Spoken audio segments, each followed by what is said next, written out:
comparta su experiencia. Bienvenido, profe. Vale, Jimena, muchas gracias, muy amable por la invitación, por el espacio.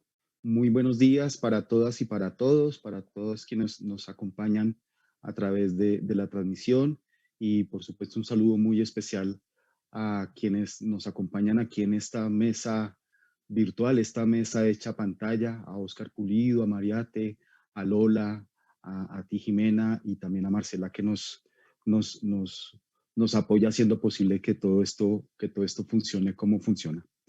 Un agradecimiento muy especial al grupo AION, al grupo GIPSE, a la UPTC, por la organización, por la posibilidad de este encuentro, de este evento hecho encuentro. Yo voy a conversar un poco, voy a compartir algunas notas que he venido preparando.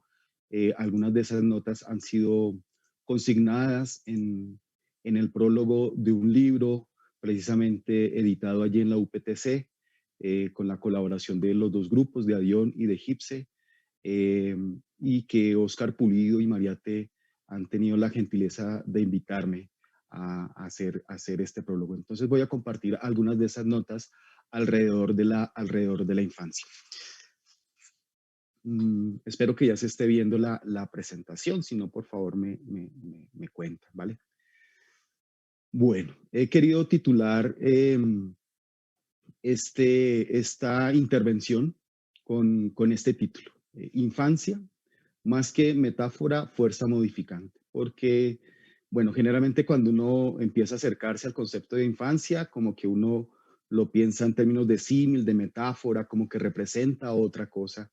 Sin embargo, en la lectura, en los estudios, en el trabajo mismo al interior de los grupos, pues cada vez reconocemos que la infancia es en sí misma una realidad, es una fuerza, es un presente, es una presencia, como ya Carlos Escliar nos lo contaba o nos lo hacía ver en su intervención. Quiero continuar con, bueno, aquí está la portada del libro del que les cuento hace parte algunas de estas notas, pero quiero comenzar con otro gran libro, con otro gran proyecto, con otra gran aventura de la cual Mariate ayer nos comentaba en su intervención, de esta serie publicada en Nefi, la editorial de la UERJ, esta colección Expresiones de la Infancia. Y allí Juliana Álvarez, de 12 años, nos regala este pensamiento. Dice ella, la filosofía es una manera de pensar y de vivir, ¿no? Y quiero iniciar con esta afirmación, con este pensamiento, con esta idea, porque quiero sostener eso que también Juliana allí nos presenta y nos inspira. Y es que hay una relación particular entre la filosofía y la infancia. Y revisando las notas, hoy el libro esta mañana, un poco en medio de los nervios del preámbulo y la preparación, encontraba justo después de esta cita otra de Ailín Nicole Pineda.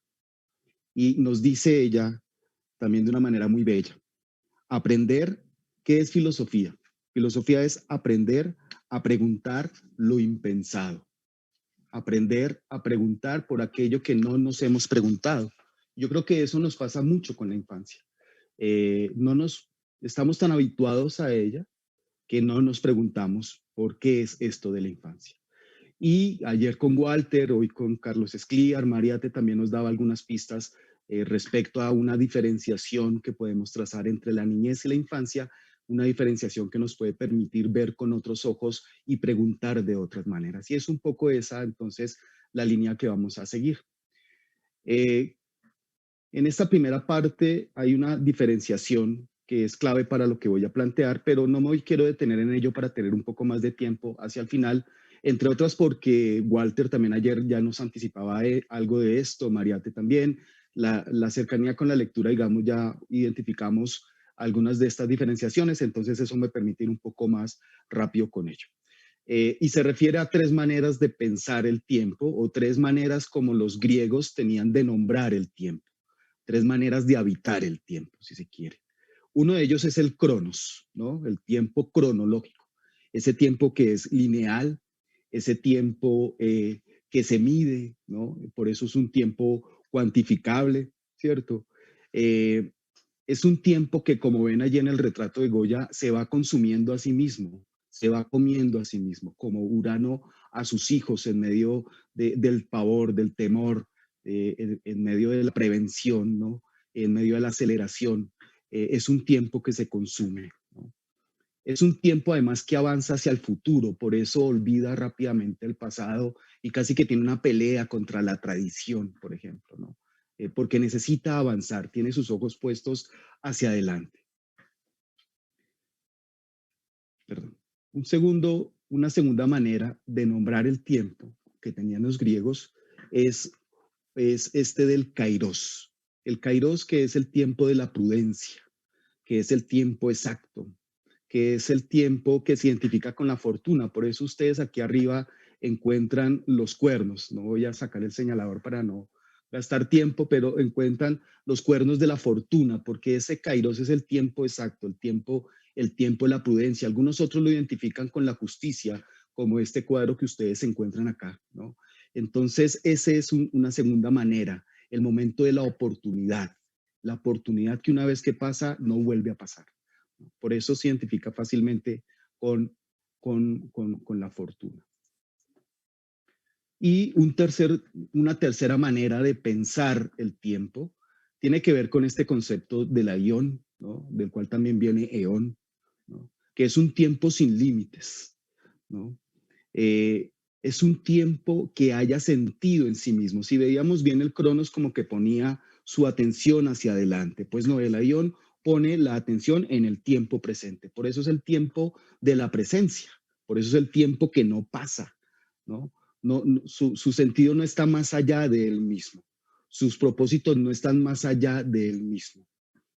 Algo de lo que ya nos señalaba un poco Carlos Escliar en relación con esa experiencia de la literatura. Este tiempo es ese tiempo de la experiencia, esa experiencia que nos hace estar y ser presentes, ¿no?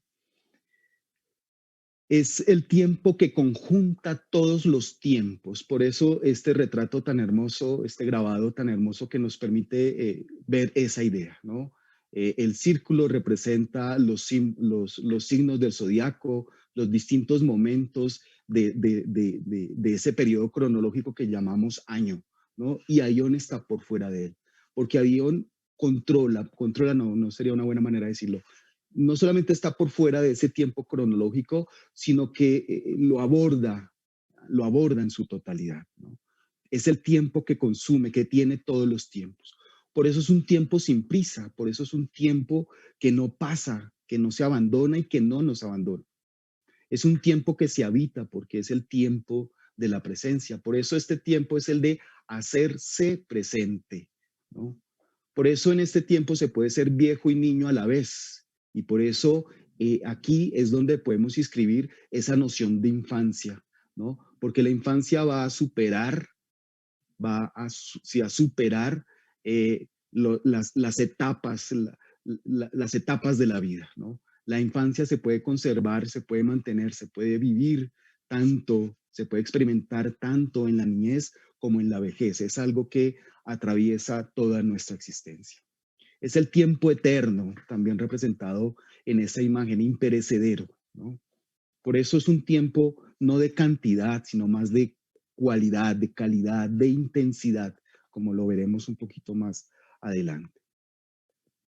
Hay una idea que me encanta mucho de este tiempo de la infancia, y es que es un tiempo que no nos abandona, como las grandes preguntas, como la experiencia misma de la literatura o la experiencia de la filosofía.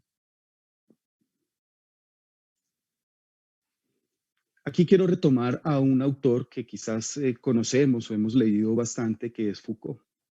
Y Foucault, en algunos de sus textos, señala que antes de Platón, la ocupación de sí mismo, ese tiempo de la formación y de la educación, correspondía al momento preciso, recuerden las distinciones que hemos hecho, al momento preciso del paso de la juventud al mundo adulto. En la formación, la educación, la ocupación de sí estaba destinado a ese momento en el que el sujeto se preparaba para pasar a una siguiente etapa, ¿no? Por eso ese tiempo del ocuparse de sí hacía parte de la juventud, ¿sí? Eh, del momento en el que el adolescente ingresa a ese mundo, a la vida adulta, en ese tránsito estaría esa ocupación de sí. Como les digo, es el momento en el que ese joven pasa a ser adulto y se hace ciudadano. Este momento, este tránsito, deja atrás la formación que estaba a cargo de los adultos, eh, de los maestros, de los paidagogos. En ese preciso momento en el que asume la oportunidad de entrar a la vida adulta y hacerse ciudadano, ese niño, ese joven, cambia su destino, ¿no? Y asume para lo que estaba determinado a hacer. Asume para lo que asume ese lugar que tenía que ocupar en esa sociedad, ¿no? Todo lo anterior termina siendo una etapa necesaria para empezar lo que se es, una etapa que se supera, que se abandona para ahora sí ser lo que realmente debo ser como aristócrata, un ciudadano. Y recordemos que en el mundo griego hay una relación muy íntima entre la filosofía, la aristocracia y el ocio, que era precisamente eso del tiempo liberado del que nos hablan no solamente Scliar, sino también Machelen, Simons, Walter, ¿no? El tiempo de la escuela del cual vamos a retomar más adelante. Ese tiempo liberado de las tareas y los trabajos diarios se identificaba con el ocio y era algo reservado para la aristocracia e incluso para la misma filosofía.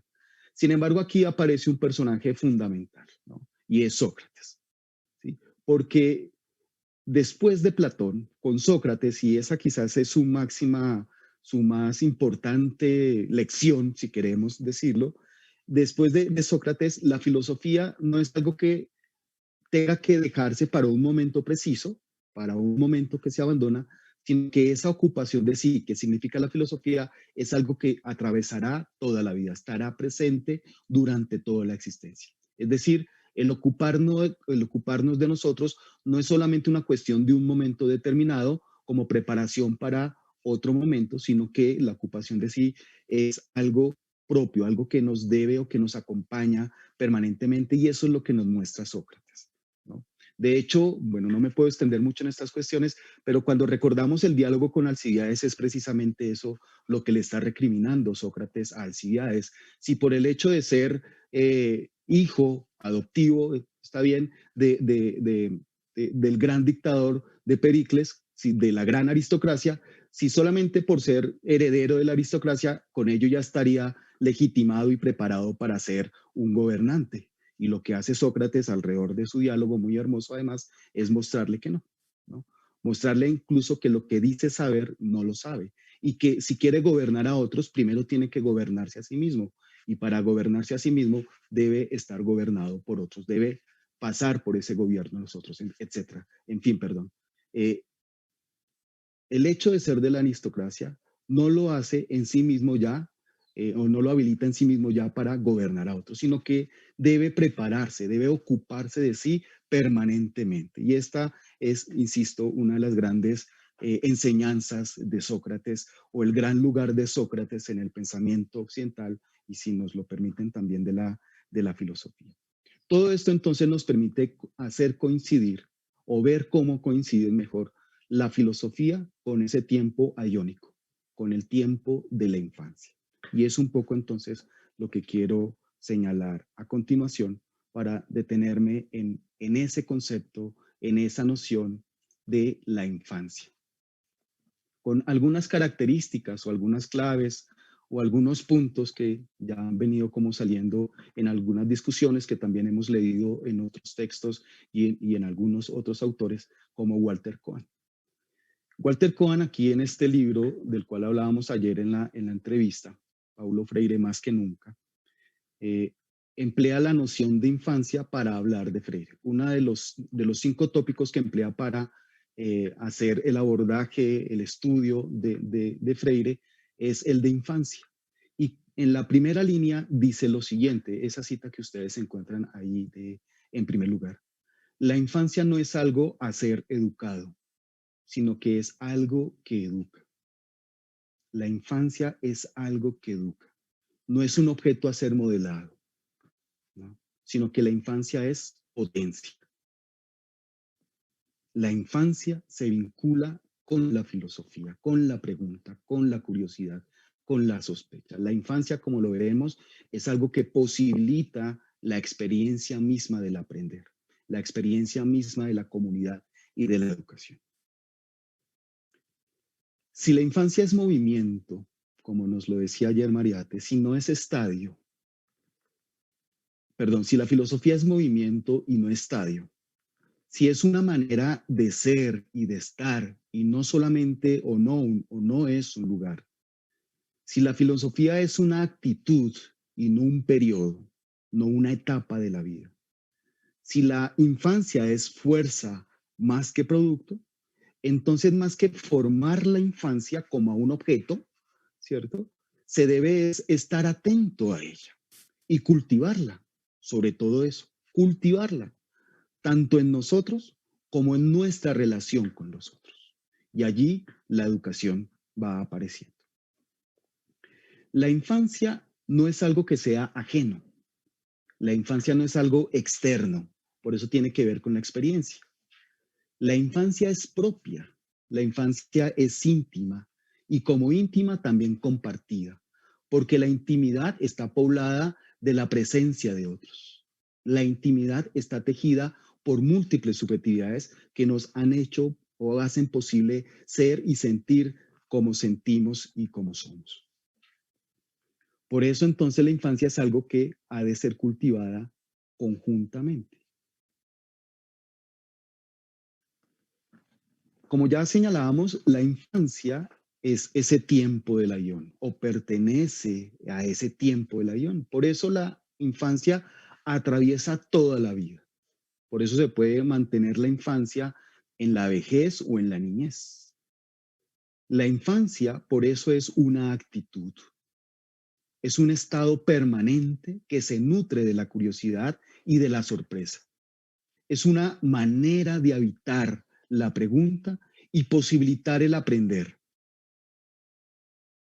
Y fíjense que aquí la infancia tiene que ver con ese reconocimiento también de la finitud, de la fragilidad, de ese carácter vulnerable que nos caracteriza como seres humanos. Y por eso, como lo veremos a continuación, es que la infancia es la posibilidad para aprender. Por eso es una actitud continua. Es una actitud que no nos abandona.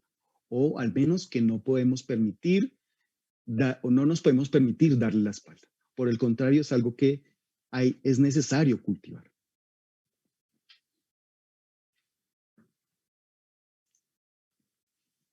Y en este sentido es que Walter Cohen, también en este libro que les comentaba de Freire, nos dice que la educación, que mejor, habla de una educación en la infancia, y no una educación de la infancia, porque recuerden que la infancia no es algo a modelar, a educar, sino que más bien nos educamos en esa sensibilidad, en esa atmósfera de la infancia. Por eso tampoco podemos hablar o no estaría muy acertado, muy preciso hablar de una educación para la infancia como algo que vendría después, sino que, insisto, esa infancia es presencia, es posibilidad, es potencia.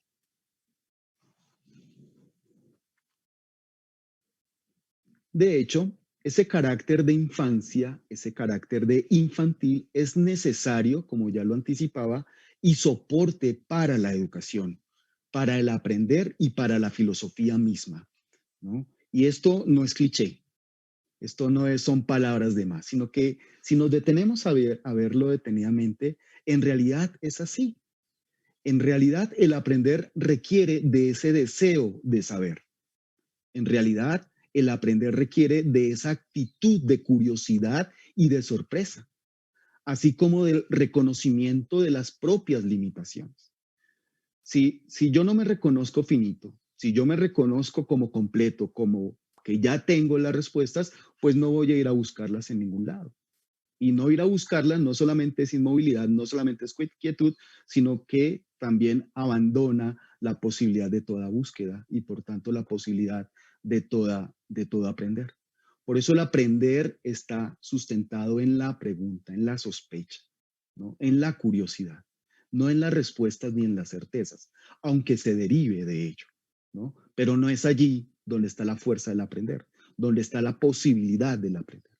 La posibilidad del aprender está en la pregunta, en la inquietud, en lo que nos interroga.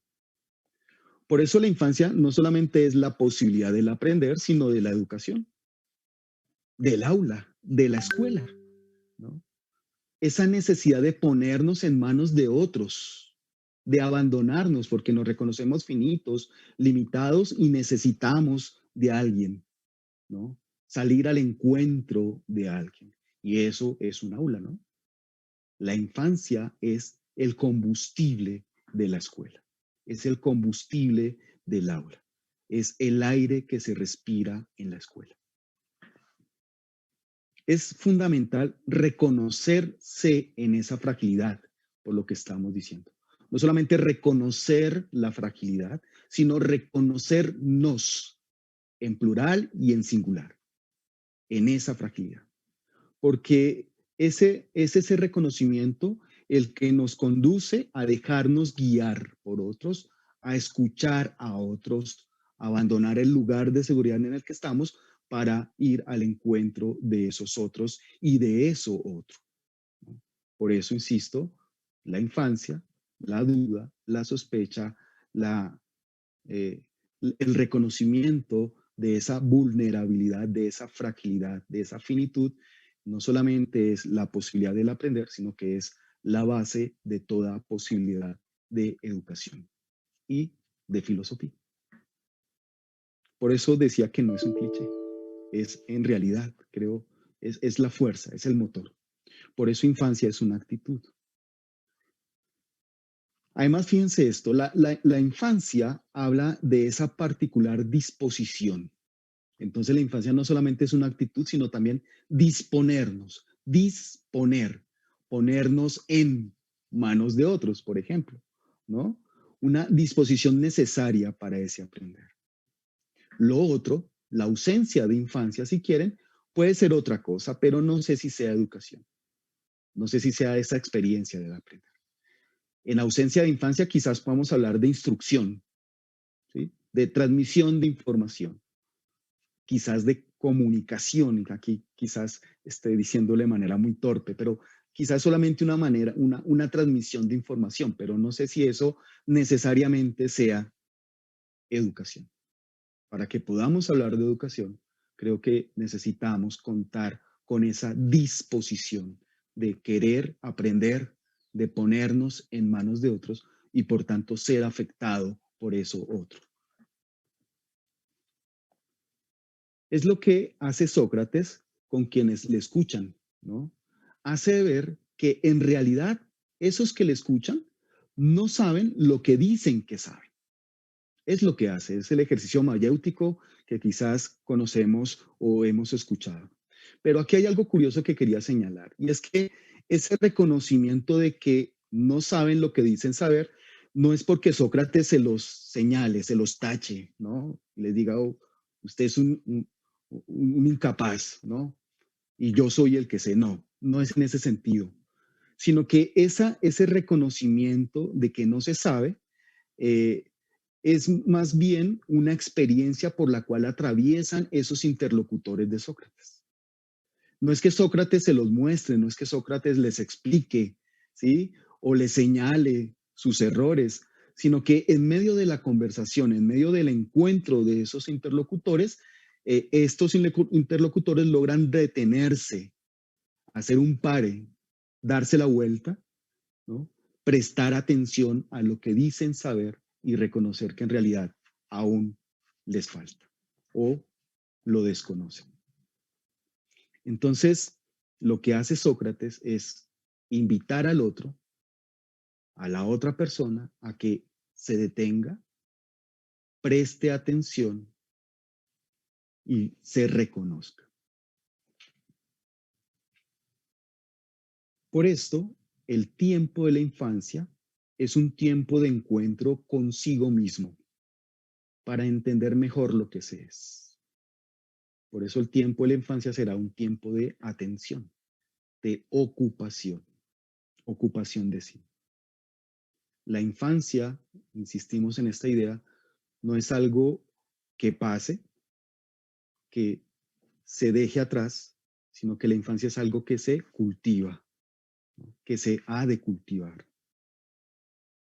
Y esta es una manera muy particular de entender la reflexión. Me gusta mucho usar permanentemente este juego de palabras, reflexión, es separar ese término en sus dos componentes. Reflexión, flexionarse, ¿sí? Detenerse, agacharse, mirar de cerca, mirarse de cerca. Bueno, voy a ir un poco rápido porque creo que me voy pasando como me suele pasar. Hay una idea muy interesante que quiero, bueno, que relaciona la infancia o que en estos análisis de la infancia va surgiendo y es la idea de comunidad, de la cual también ya les he señalado algo, ¿no? La infancia no es un estado cronológico del individuo, como lo hemos señalado, sino que es la condición para la vida en comunidad. ¿Por qué? Vamos a intentar verlo. La infancia como la comunidad, tal como lo hemos señalado anteriormente, bebe de apertura, abrirse a los otros. En esa necesidad del otro, se acerca a ese otro. En ese reconocimiento de la finitud, reconoce que necesita a ese otro y se acerca. Por eso es también ese reconocimiento de la fragilidad. Por eso es un intento permanente y un ensayo permanente. Estas aclaraciones, digámoslo así, nos permiten vincular la infancia con la comunidad. Entonces, no solamente la infancia es necesaria y posibilidad para el aprender y la educación, sino que es necesaria y condición para la vida en comunidad. Comparten esto mismo. Comparten la fragilidad, el reconocimiento de la finitud, pero también comparten la ternura. ¿Y qué sería esa ternura en estos términos?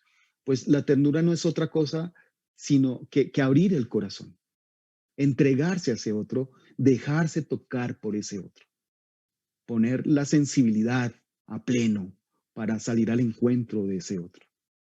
Y tanto la infancia como la comunidad necesitan de esa sensibilidad.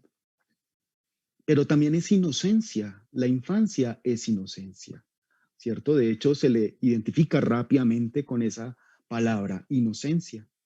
Y la inocencia, vamos aquí a darle un vuelco al concepto, es atreverse.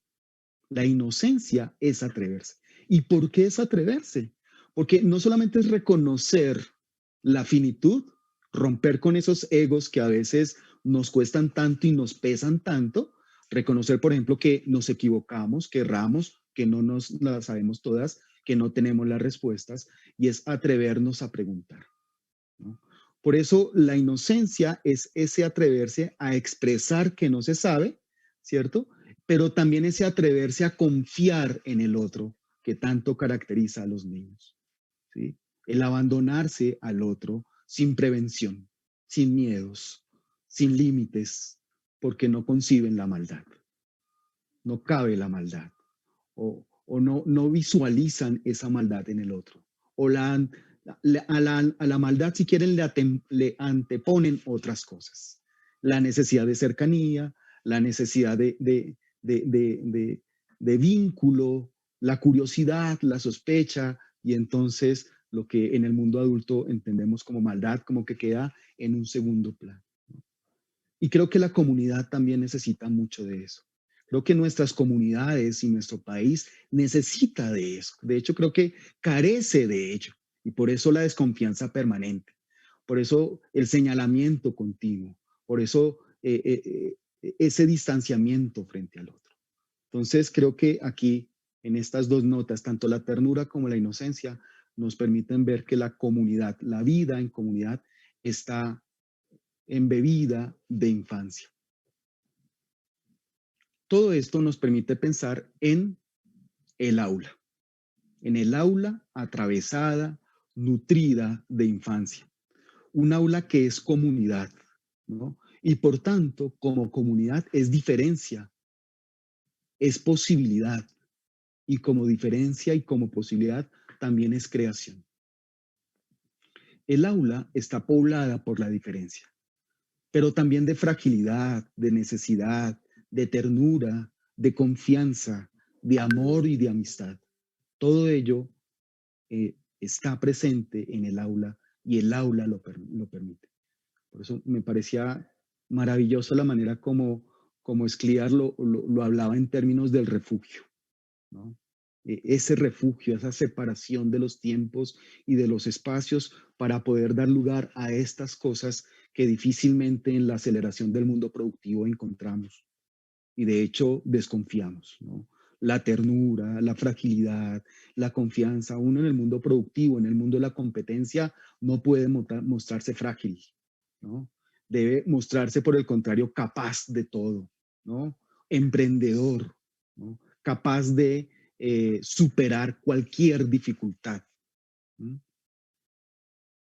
La infancia como actitud es la posibilidad del aula, ya no solamente del aprender, de la educación, de la comunidad, sino también del aula, de la vida del aula.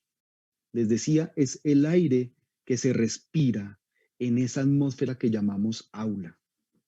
Y aula en el sentido más amplio, porque estos últimos meses, estos últimos años, en medio de esta crisis sanitaria global, pues nos ha mostrado que el aula está más allá de los muros, pero que necesitamos esa aula. Necesitamos ir a ese encuentro, ¿no? Hay aulas sin paredes, hay aulas sin tableros, hay aulas sin pupitres, pero lo que no es posible es hay aulas sin encuentro, sin infancia.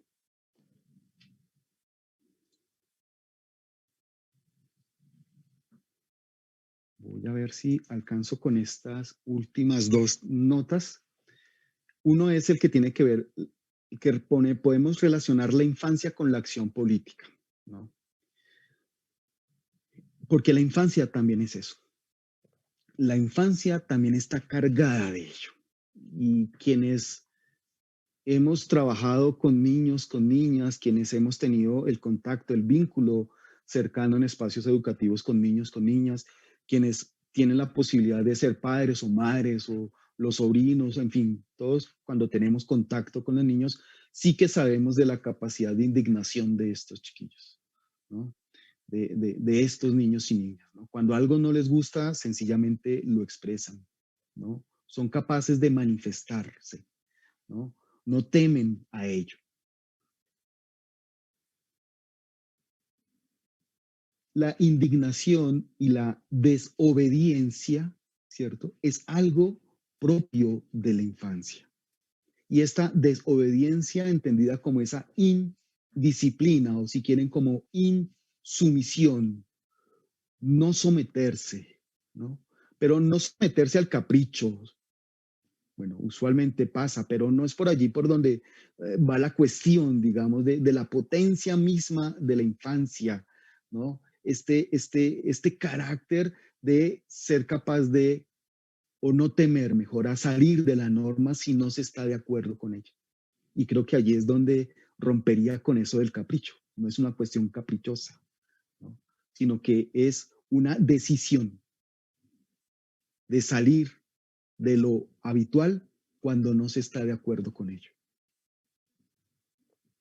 Indignación y desobediencia son otras formas derivadas de la infancia como actitud, que no teme a expresar lo que siente y que se atreve incluso a irrumpir en la normalidad de las normas. Y recordaba, retomando revisando estas notas, algo que ayer el profesor Manuel Rueda planteaba y era la relación entre infancia y cordura, ¿no? Porque la infancia, pienso yo, está a medio camino entre la cordura y la razón. Está a medio camino entre la rebeldía y la regla.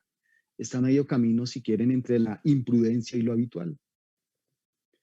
Y digo a medio camino porque este a medio camino significa tensión, significa poner en tensión, significa poner en relación. Significa poner en cuestión tanto la norma como lo habitual y lo acostumbrado.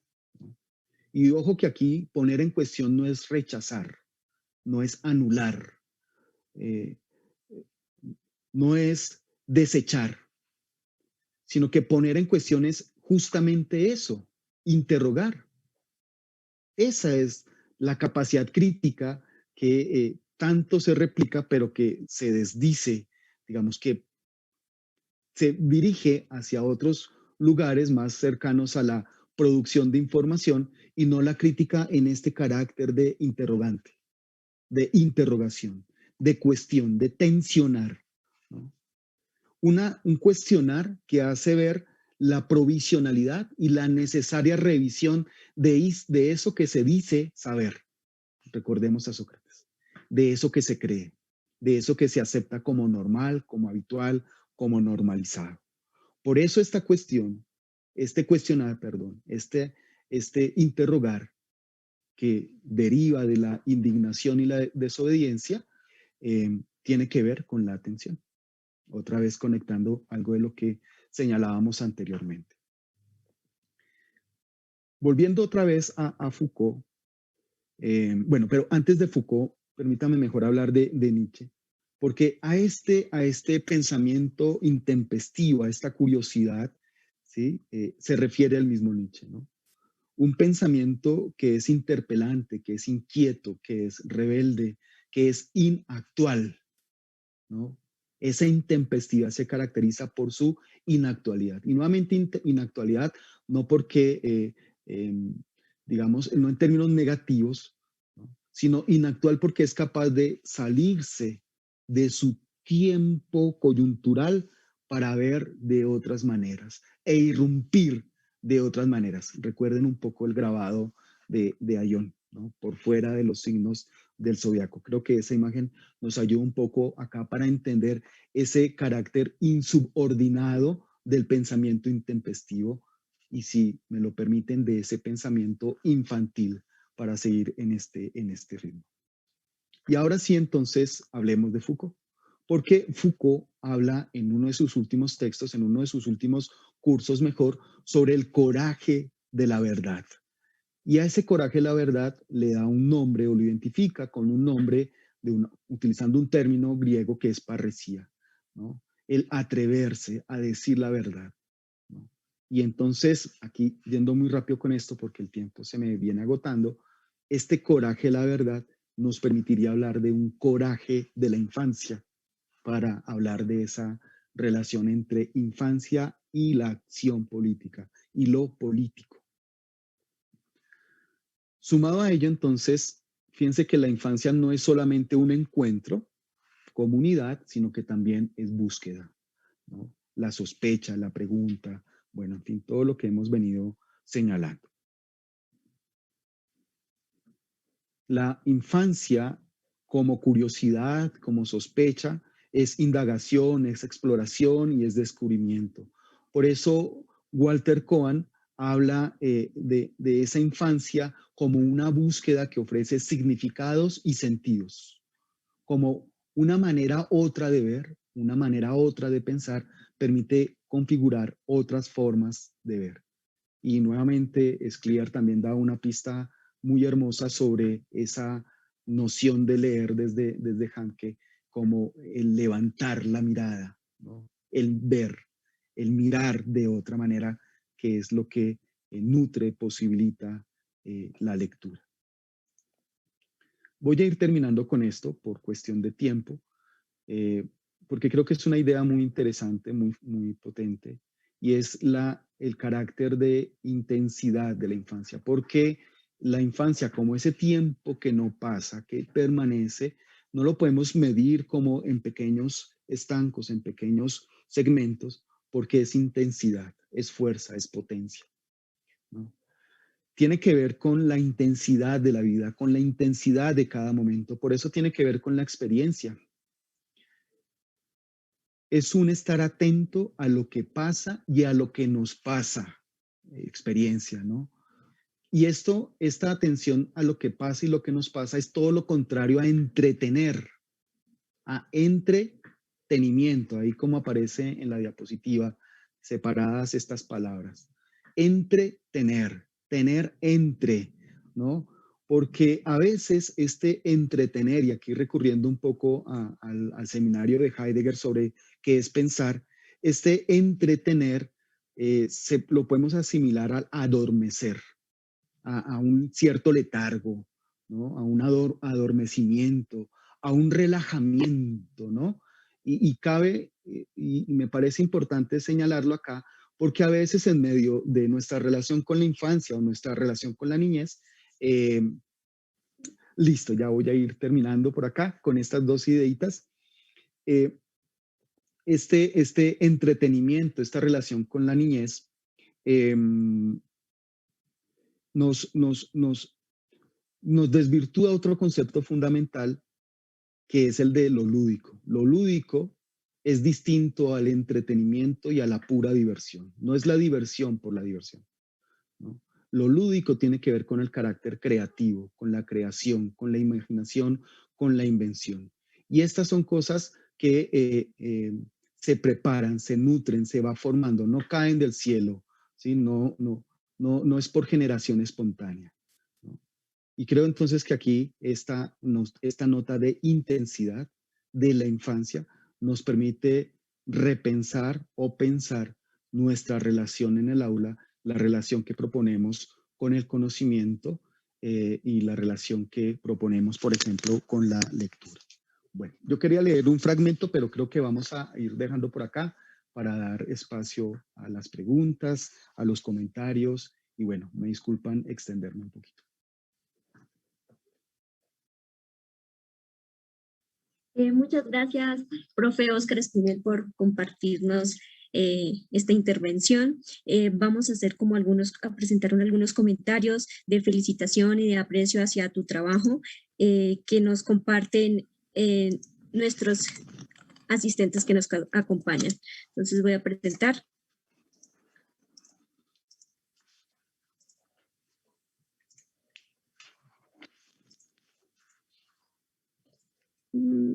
Bueno, y aquí nos comenta el profe José Alfredo Malagón, un saludo cordial y afectuoso al profe Óscar Espinel. De la profe Andreita, cordial saludo para Óscar Espinel. Gracias por tu trabajo y por los aportes que les haces al grupo de investigación. Muchos aprendizajes.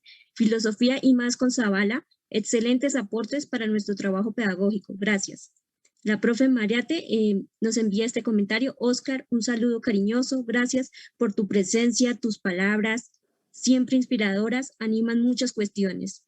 Y la profe Luz Marina Nana Rodríguez, un saludo al profe Óscar Espinel. Invitamos pues a todos a consignar sus preguntas y comentarios en el chat para entrar en diálogo con el profesor Óscar Espinel. Aquí hay algunas preguntas que nos haces hasta ahora y ya están en el chat. La profe María te pregunta y comenta, cultivar la infancia se escucha como si fuera una práctica externa sobre el otro. ¿Se podría clarificar cuál es el lugar de la voz de la infancia en esto? Entonces, si quieres, profe Óscar Espinel, o al finalizar todas las preguntas, como desees dialogar. Bueno, si quieres vamos con esta primera. Dale, Óscar Espinel. Sí, yo creo que con este término del cultivo, del cultivar, yo creo que podemos jugar en los dos sentidos, ¿no? Un cultivo hacia adentro, ¿no? Un cultivo de mí mismo, ¿no? Pero además es un cultivo, ahora pensándolo, dándole vueltas a la idea, es un cultivo que siempre tiene que ver con los otros, ¿no? Porque en todo caso, y permanentemente lo insistimos y se insiste, pues, el sujeto, el ser humano, precisamente el ser humano no es un individuo separado de los demás, sino que es un sujeto que se constituye en relación con otros. Por eso ese término sujeto tan interesante, ¿no? Porque el sujeto es el agente de la acción, pero también es un sujeto sujetado, ¿no? Es un sujeto entre otros.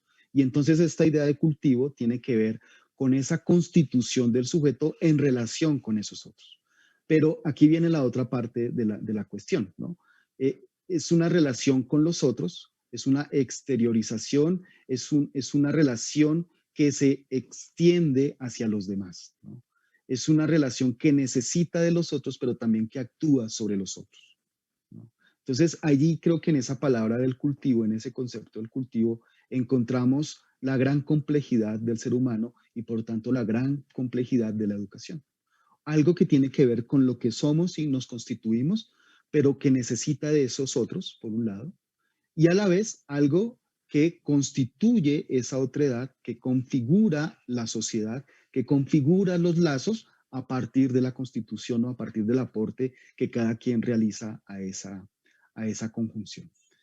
Hacia el final quería leer un pequeño texto precisamente sobre el concepto de aulé, de escuela, escolé en griego, con el término aulé, ¿no? Porque el aulé representaba, digamos, era como el antejardín, diríamos hoy, ¿no? Como el estadio antes de entrar al palacio, como ese pequeño espacio en el cual se realizaban los banquetes, las cenas, en el cual se daba la bienvenida a los recién llegados, ¿no? Y el aulé tenía que ver con eso, ¿no? Como el sitio de la reunión.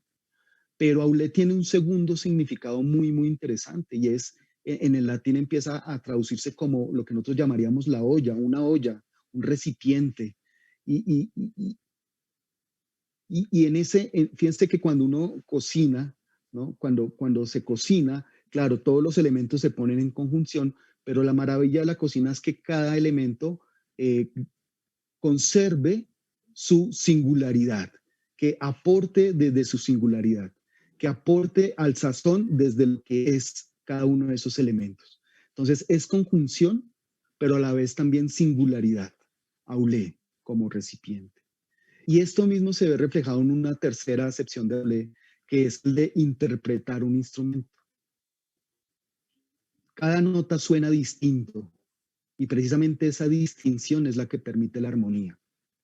Y es lo que permite la magia de la música, por ejemplo. Y esas tres acepciones se nutren o tienen que ver, perdón, con el aula como comunidad y el aula como cultivo. Una singularidad que se expone y se constituye en relación con los otros. Bueno, no sé si he enredado mucho la cuestión, pero sí, este es un término muy, creo, muy interesante para entender o problematizar mejor lo que sucede en la escuela, en el aula, en la educación.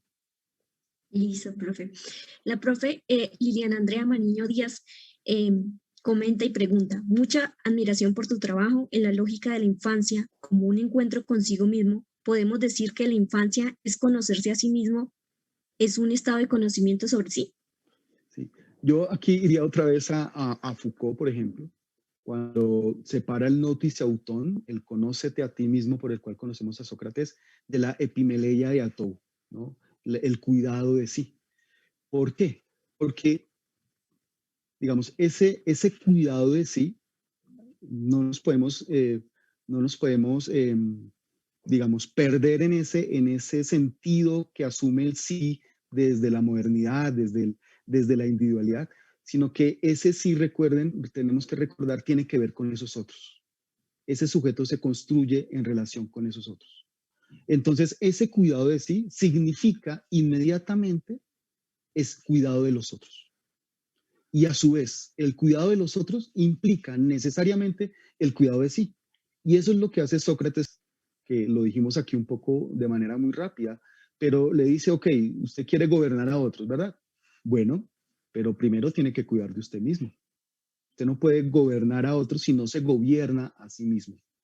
Es más, para que usted se gobierne a usted mismo, necesita haber pasado por el gobierno de otros, ser formado, educado, cultivado por otro. Entonces, cuidar de otros necesita el cuidado de mí y un cuidado de sí que está antecedido por un cuidado, por alguien más que ha cuidado de mí. ¿Ven?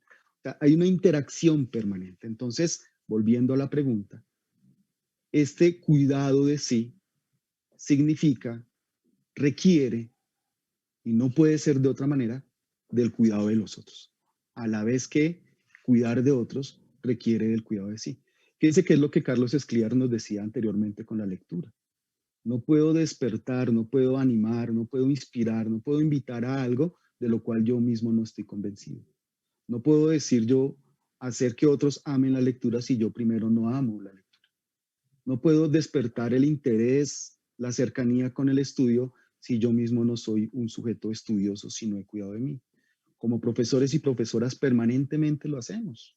Cuando preparamos nuestras clases, no solo lo hacemos por ese otro que nos va a escuchar, sino que también lo hacemos porque estamos cultivándonos a nosotros mismos. Nos estamos formando a nosotros mismos, porque nuestra formación es lo que tenemos para dar a otros.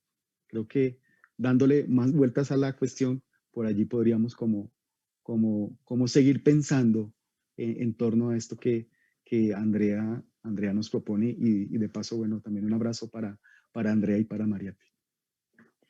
Vale, profe Oscar, gracias. Aquí tres preguntitas rápidamente, porque se nos acaba el tiempo. Aún siguen llegando pues los comentarios en el chat sobre agradecimiento y cariño por tu trabajo. Entonces, A. López comenta y pregunta, hay muchos esfuerzos intelectuales por definir la verdad.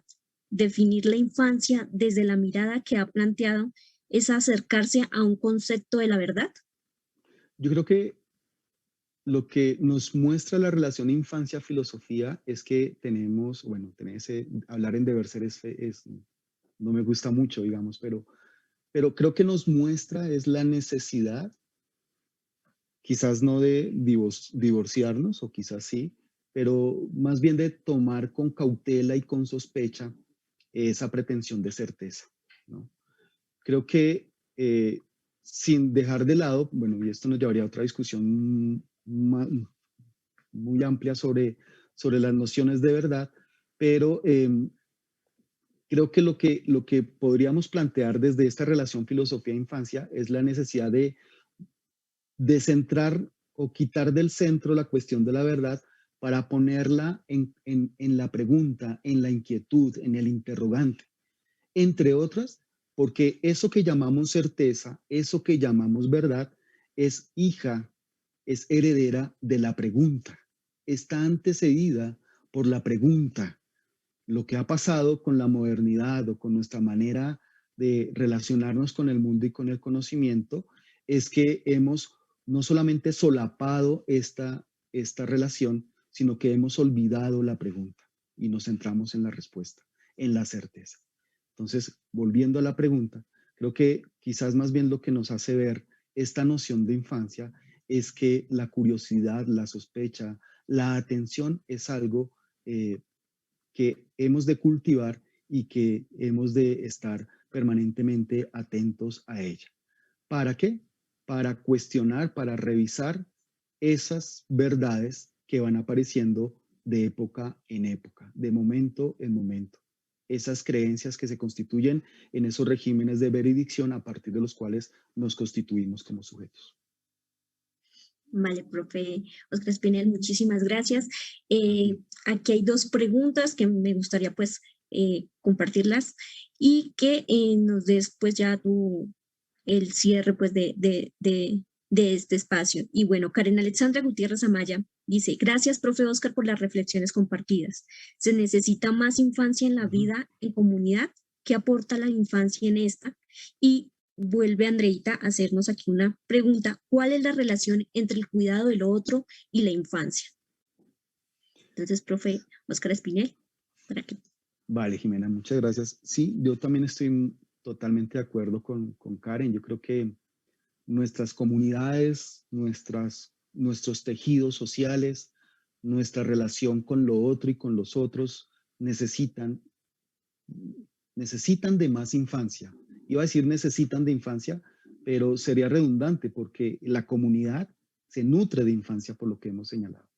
De esta infancia entendida como apertura, de esta infancia entendida como necesidad del otro, como reconocimiento de fragilidad y de vulnerabilidad que nos hace acudir, buscar, entregarnos a esos otros, a la vez que también apoyamos, acompañamos, nos construimos conjuntamente junto con otros. Hay algo que se me ha quedado por fuera y que esta pregunta me permite señalarlo, y es que la infancia, ese reconocimiento de esa vulnerabilidad, de esa fragilidad, de esa finitud, nos implica un riesgo, el arriesgarnos a ir en búsqueda de eso desconocido, a exponernos a la mirada del otro, a la alteridad, a exponernos, ponernos frente a los otros. Y es precisamente esa exposición, salir del egoísmo, de esos muros que nos encierran en nosotros mismos para salir al encuentro de esos otros y construir y construirnos. Y creo que allí un poco podemos también responder a la pregunta de Andrea, bueno, abordar la pregunta, la inquietud